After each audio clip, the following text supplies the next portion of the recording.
Hello everybody. This is Chanchal Verma from quantum academy और आज का हमारा टॉपिक है क्लास 8 सिविक्स का चैप्टर 1 इंडियन कॉन्स्टिट्यूशन। ठीक है। इसमें हम सबसे पहले क्या समझेंगे, इसमें हम ये जानेंगे कि जो हमारा भारत का संविधान है, इंडियन कॉन्स्टिट्यूशन है, वो एक्चुअली होता क्या है, उसके अंदर क्या क्या फीचर्स आएंगे, उसके बाद फिर हमको उसकी जरूरत क्यों पड़ती है। तो सबसे पहले मैं इसको आपको समझाऊंगी कि सबसे पहले जो इंडियन कॉन्स्टिट्यूशन है वो होता क्या है। ठीक। इसमें एक गेम का एग्जांपल लेके समझते हैं। हाँ, मान लो एक गेम है, आप कोई गेम खेल रहे हो, जैसे कि क्या हो गया, आप फुटबॉल खेल रहे हो। ठीक है।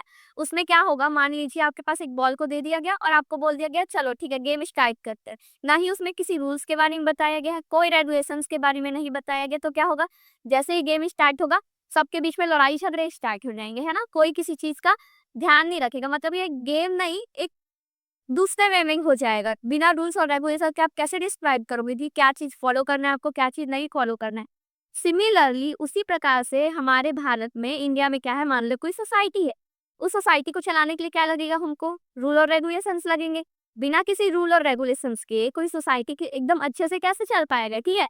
एक अच्छा सोसाइटी अगर हम सोच रहे हैं, अगर हमको चाहिए, तो उसके लिए हमको सबसे जो बेसिक नीड है वो किस चीज की है, रूल्स और रेगुलेशंस की है। तो यही चीज हम पढ़ेंगे कि कॉन्स्टिट्यूशन जो है वो होता क्या है। ठीक है। सबसे पहले मैं आपको बताती हूँ कॉन्स्टिट्यूशन होता क्या है। तो मैं अगर इसको अपने वर्ड में बताऊँ, तो सबसे पहले अगर हम जाने की कॉन्स्टिट्यूशन होता क्या है, तो कॉन्स्टिट्यूशन एक बुक है, मीन्स एक डॉक्यूमेंट है जिसमें सारे रूल्स और रेगुलेशंस क्या होते हैं, लिखे हुए रहते हैं। ठीक है। तो अगर इसको बता सकते हैं, constitution constitution is a document of rules and laws। ठीक है। ये आपका क्वेश्चन भी बन सकता है सबसे पहला कि कॉन्स्टिट्यूशन क्या, वो होता क्या है। तो आप क्या बताओगे, कॉन्स्टिट्यूशन जो है वो एक डॉक्यूमेंट है जिसमें सारे रूल्स और लॉज के बारे में क्या किया गया रहता है, डिस्क्राइब किया गया रहता है। ये हो गया सबसे पहले कॉन्स्टिट्यूशन क्या होता है। ठीक है। नेक्स्ट जो हमारे इस चैप्टर में है वो है why does a country need a constitution. एक कंट्री को कॉन्स्टिट्यूशन की नीड क्यों पड़ती है, ये समझना थोड़ा, इसको हमको एक एक पॉइंट में करके समझना पड़ेगा कि कॉन्स्टिट्यूशन, सबसे पहले ये जानना था कि कॉन्स्टिट्यूशन को लिखा किसने था। ठीक है। बनाया किसने, मतलब मेन कौन है जो इसके हकदार होंगे। ठीक है। उसके बाद फिर एक कॉन्स्टिट्यूशन को बनाने के लिए, मतलब हम भारत में रहते हैं तो भारत के बारे में ही पढ़ेगी, भारत के कॉन्स्टिट्यूशन को बनाने के लिए कितना दिन लगा था, कितना टाइम गया था उसको बनाने के लिए। तो जो भारत का कॉन्स्टिट्यूशन है, इंडियन कॉन्स्टिट्यूशन है, उसके उसको बनाने का जो नाम दिया जाता है उसे डॉक्टर भीमराव अंबेडकर को दिया जाता है। और अगर मैं बात करूँ कि कॉन्स्टिट्यूशन को बनाने के लिए कितने टाइम लगे थे, तो इसके लिए क्या होता है हमारा 2 ईयर 11 मंथ और 70 डेज। इसको लगभग हम 3 ईयर्स लेके चलते हैं, लेकिन एग्जैक्टली कितने दिन में बना था, तो 2 साल 11 महीने और 17 दिन के अंदर ये क्या हो गया था, बन गया था। ठीक है। अब हम पढ़ेंगे कि why does a country need a constitution, किसी भी कंट्री को कॉन्स्टिट्यूशन की नीड क्यों होती है। तो इसको हम किस 3-4 की पॉइंट्स पे लिख सकते हैं। ठीक है। इसको मैं आपको कुछ कुछ की पॉइंट्स बता देती हूँ। सबसे पहले तो कॉन्स्टिट्यूशन की जरूरत क्यों पड़ती है, तो मैं सबसे पहला पॉइंट बता सकती हूँ। मान लो अगर आपको ये पूछा जाएगा कि आप किस तरीके से कंट्री में रहना चाहते हो, तो आप अपने हिसाब से बताओगे कि हमको ऐसा कंट्री चाहिए। हम एक कंट्री को इस रूप से देखते हैं, जिस कंट्री में ये सारे गुण होंगे, नेचर्स होंगे, वो कंट्री हमारे लिए क्या होगा, अच्छा होगा। तो सबसे पहला पॉइंट हमारा क्या आता अपना, है ना, ये जो है लोगों को क्या करता है, हेल्प करता है। It helps the people to live with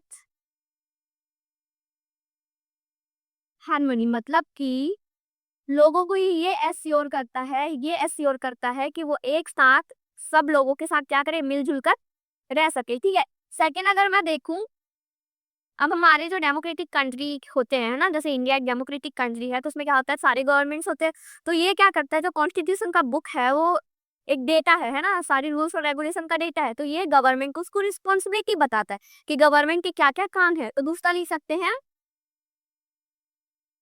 it tells the responsibility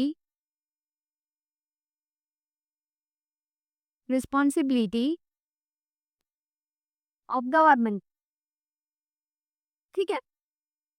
अगर मैं तीसरा बोलूँ तो अब ये गवर्नमेंट का बात तो हो गया, अब हम सिटीजन भी तो यहाँ रह रहे हैं भाई, तो अब ये क्या करेगा, सिटीजन को भी उनकी ड्यूटीज बताएगा कि क्या उनकी ड्यूटीज है, उनको क्या रूल्स रेगुलेशन मिल रहे हैं इस कंट्री में रहने के लिए। ठीक है, तो ये क्या करता है, जो कॉन्स्टिट्यूशन का बुक है वही हमको बताता है कि हमारी क्या क्या ड्यूटीज है अपने कंट्री के प्रति, और दूसरा चीज कि हमको क्या क्या अधिकार मिले गए हैं, तो ये हमको बताता है। It tells the duties and rights of the citizen. ठीक है, ये तो कुछ पॉइंट हो गया। अब एक पॉइंट हम ये भी ले सकते हैं कि गवर्नमेंट और सिटीजन के बीच में एक अच्छा सा क्या बनाता है, रिलेशनशिप बनाता है। ठीक है, रिलेशन बनाता है, गवर्नमेंट और सिटीजन के बीच में क्या बनाता है, रिलेशन बनाता है। ये भी क्या आ जाएगा, कॉन्स्टिट्यूशन के कारण ही होता है। ठीक है, ये सारे हमारे क्या हो गए, कॉन्स्टिट्यूशन हमको क्यों चाहिए, इस पॉइंट में हम इसको लिख सकते हैं। उसके बाद फिर अगर आगे का हम टॉपिक देखें, तब जो कॉन्स्टिट्यूशन का बुक होता है, ठीक, उसमें कुछ कुछ की फीचर्स होते हैं। की फीचर्स बोले तो कुछ ऐसे वर्ड, मतलब कि एक कंट्री, देखो एक कंट्री कब डेमोक्रेटिक कहलाता है और कब नॉन डेमोक्रेटिक कहलाता है। हर एक कंट्री का कॉन्स्टिट्यूशन होता है, चाहे वो डेमोक्रेटिक कंट्री हो चाहे वो नॉन डेमोक्रेटिक कंट्री हो, उनका कॉन्स्टिट्यूशन तो होगा। ठीक है, लेकिन कॉन्स्टिट्यूशन और डेमोक्रेसी के बीच में क्या रिलेशन है ये भी समझना पड़ेगा। तो देखो, जैसे मैं चाइना का एग्जांपल दूं, चाइना में क्या है, वो है, ठीक है, उसका भी कॉन्स्टिट्यूशन है, लेकिन वहाँ क्या है, थोड़ा मोनार्चियल रूल हमको देखने को मिलता है। उसी तरीके से जैसे कि हमारा इंडिया हो गया, ठीक है, इंडिया में क्या होता है, डेमोक्रेसी भी है और उसमें कुछ कुछ फीचर्स है हमारे कॉन्स्टिट्यूशन में, जिससे ये पता चलता है कि इंडिया में जो लोग रह रहे हैं उनको क्या क्या चीजें देखने को मिलेंगी। ठीक है, तो की फीचर्स में हम देख लेते हैं। की फीचर्स में हमारा आ जाएगा सबसे पहला, अलग अलग पॉइंट्स है इसमें। ठीक है, इसमें नेपाल का एक एग्जाम्पल लेके दिखाया गया, उसके बारे में पूरा स्टोरी बताया गया, वो हम देखेंगे। देखिए, की फीचर्स क्या है, ऐसे कुछ कुछ वर्डिंग आएंगे हमारे कॉन्स्टिट्यूशन में, जिसपे क्या लिखा उसके बारे में हमको समझना पड़ेगा। उससे हमको ये नॉलेज मिलेगा कि इंडिया का जो कॉन्स्टिट्यूशन है उसमें क्या क्या चीज है।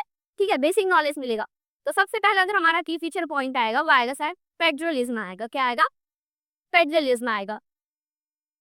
फेडरलिज्म का मतलब अगर मैं समझाऊं तो इसका वन लाइनर मतलब ये होता है कि इस कंट्री में क्या नहीं होगा, एक ही लेवल पे क्या नहीं होगा, गवर्नमेंट नहीं होगा। मतलब कि गवर्नमेंट को अलग अलग लेवल्स में क्या करे रहेंगे, डिवाइड किए रहेंगे। क्यों, इससे क्या फायदा होगा, इससे ये फायदा होगा जैसे कि राजा महाराजा वाला सिस्टम रहता था, उसमें क्या रहता था, एक गवर्नमेंट, सारा पावर एक ही के हाथ में चला जाता था। ठीक है, इसी तरीके से, और प्लस एक गवर्नमेंट हर एक जगह को कवर नहीं कर सकता है ना, हर एक जगह को नहीं देख सकता, इसीलिए अलग अलग लेवल पे क्या बना दिया गया, गवर्नमेंट बना दिया गया।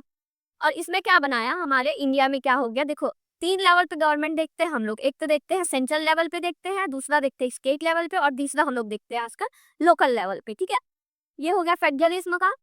सेकंड आता है आपका पार्लियामेंट्री फॉर्म ऑफ गवर्नमेंट। ठीक है, पार्लियामेंट्री फॉर्म ऑफ गवर्नमेंट मतलब ये बोलेगा कि गवर्नमेंट के अलग अलग टायर्स है, एक ही सिंगल गवर्नमेंट नहीं है, इसके अलग अलग टायर्स है, वो हम समझेंगे। इसको हम बोल सकते हैं टायर्स है बोले तो एक पार्लियामेंट हो जाता है, लोकसभा आ जाता है, राज्यसभा आ जाता है। ठीक है, ये सारे हो गए।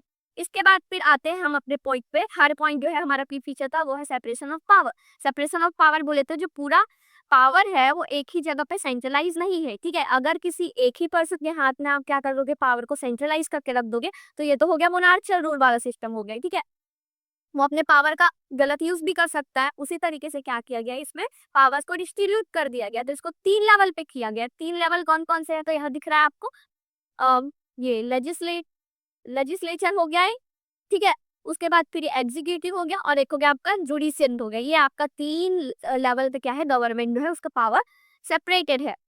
अब सबका अपना अलग अलग काम होता है। ठीक है, लेजिस्लेशन का अपना अलग काम होगा, एग्जीक्यूटिव का अपना अलग काम होगा, और जुडिशियरी का भी क्या होगा, अपना अलग काम होगा।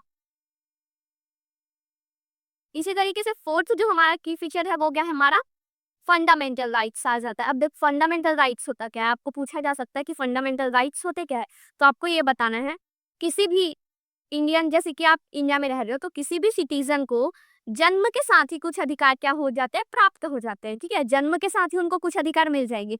वो सारे किसी ना रहेंगे फंडामेंटल राइट। मतलब इस पे ये रहता है कि अगर आपसे कोई वो राइट छीन रहा है, तो आपके पास ये है कि आप कहाँ जा सकते हो, डायरेक्ट सुप्रीम कोर्ट पे जा सकते हो। ठीक है, इस पे ना मेनली 7 फंडामेंटल राइट्स है, कितने थे, 7 थे, लेकिन अभी कुछ ही टाइम पहले जो 7th वाला था फंडामेंटल राइट, उसको क्या कर दिया गया, हटा दिया गया है, ठीक है। जो था राइट टू प्रॉपर्टी था, जिसमें केशवानंदन भारती केस था, जिससे क्या किया गया, उसको हटा दिया गया। तो जो 6 है उसमें सबसे पहला हमारा क्या, राइट टू इक्वालिटी। सबसे पहला क्या है हमारा, राइट टू इक्वालिटी, ठीक है। इसमें क्या है, सारे लोगों को, मतलब कानून के सामने सारे लोग इक्वल है, बस ये है और कुछ नहीं। सेकंड है आपका राइट टू फ्रीडम, ठीक है। अगर आप इंडिया पे रह रहे हो तो क्या आएगा इस पे, आपको आजादी है कि आप कहीं भी रह सकते हो इंडिया में, आपको कहीं जाने से कोई रोक नहीं सकता, ठीक। उसके बाद फिर आपका आ जाता है थर्ड, थर्ड आ जाता है आपको राइट अगेंस्ट एक्सप्लॉइटेशन। क्या आ जाता है, राइट अगेंस्ट एक्सप्लॉइटेशन। कोई आपके राइट्स का या फिर आपका क्या नहीं कर सकता, हनन नहीं कर सकता, मतलब आपके साथ कोई गलत नहीं कर सकता, आपके खिलाफ कोई कुछ काम नहीं कर सकता है, ठीक है। उसके बाद फिर जो फोर्थ है वो क्या है, फोर्थ है आपका right to freedom of religious. इसको आगे पढ़ेंगे एक सेक्युलरिज्म करके, ठीक है। राइट टू रिलीजियस मतलब ये है कि कोई भी अगर सिटीजन है उसको आप कोई एक धर्म, एक रिलीजियस अपनाने के लिए फोर्स नहीं कर सकते, ठीक है। वो आपके ऊपर है, आपको कौन सा धर्म अपनाना है, ठीक है। उसके बाद फिर फोर्थ है हमारा, सॉरी फिफ्थ है हमारा कल्चरल एंड एजुकेशन राइट, ठीक है। क्या है, कल्चरल एंड एजुकेशन राइट। इसमें क्या है, आपको पढ़ाई के लिए कोई नहीं रोक सकता है, ठीक है। अगर आप उस चीज के लिए सुटेबल है तो आपको उसके लिए कोई मना नहीं कर सकता। आपके कल्चर को आगे बढ़ावा देने के लिए आपको कोई नहीं रोक सकता, ये चीज का राइट है। लास्ट है जो हमारा वो क्या है, राइट टू कॉन्स्टिट्यूशनल रेमेडीज है। क्या है, राइट टू कॉन्स्टिट्यूशनल रेमेडीज। इसको ना, इसको आपको बैकबोन भी बोला जाता है। क्या बोला जाता है, इसको आपका कॉन्स्टिट्यूशन का बैकबोन भी बोला जाता है। क्यों बोला जाता है, फंडामेंटल राइट का बैकबोन बोला जाता है। क्यों बोला जाता है, इसके पीछे का रीजन ये है कि कॉन्स्टिट्यूशनल रेमेडीज से ही हमको ये अधिकार मिलता है कि अगर आपके किसी भी फंडामेंटल राइट का क्या हो रहा है, वॉयलेशन हो रहा है, ठीक है, अगर हनन हो रहा है तो आप डायरेक्ट कहाँ जा सकते हो, सुप्रीम कोर्ट में जा सकते हो, ठीक। ये हो गया हमारा यहाँ तक का, ये हमने बेसिक फंडामेंटल राइट्स पढ़ लिए, ठीक है। ये बेसिक फंडामेंटल राइट्स हो गए। आज के लिए फिर इतना ही देखते हैं, आगे का वीडियो हम आगे का क्लास अगले वीडियो में देखेंगे। Thank you.